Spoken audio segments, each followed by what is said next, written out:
आशिया खंडातील सर्वात मोठ्या आणि कोल्हापूर जिल्ह्याच्या शेती केंद्रित अर्थकारणात महत्त्वाचे योगदान असलेला कोल्हापूर जिल्ह्यात सहकारी दूध अर्थात गोकुळच्या अध्यक्षपदाच्या निवडीनिमित्त गेले 2 आठवड्याहून अधिक काळ उत्सुकता वाढलेली आहे आणि उलटसुलट चर्चा होत असलेल्या विषयाचा समारोप मंगळवारी थेट मुख्यमंत्री देवेंद्र फडणवीस यांच्या समवेत होणाऱ्या बैठकीत होण्याची दाट शक्यता आहे।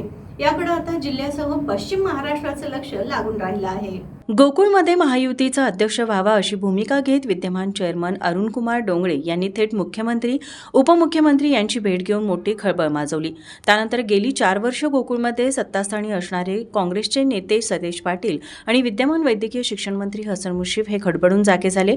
त्यांनीही आपल्या परीनं ही सगळी सूत्र हलवण्यास सुरुवात केली।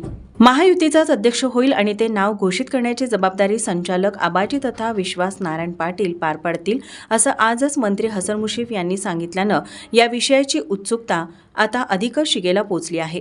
नव्यानं निवड होणाऱ्या अध्यक्षांच्या नेतृत्वाखाली गोकुळच्या होणाऱ्या आगामी निवडणुकीबरोबर आगामी मिनी विधानसभा समजल्या जाणाऱ्या अर्थात जिल्हा परिषद, महानगरपालिका आणि पंचायत समितीच्या निवडणुका या सर्वांचे संदर्भ गोकुळ निवडणुकीमध्ये असणार आहेत। आता सर्वच राजकीय पक्षांचं कसब गोकुळच्या अध्यक्षपदाच्या निवडीत लागणार आहे। त्यामुळे सर्वांचेच लक्ष आता थेट मुंबईत होणाऱ्या गोकुळच्या अध्यक्ष निवडी संदर्भातील बैठकीकडे लागले आहेत।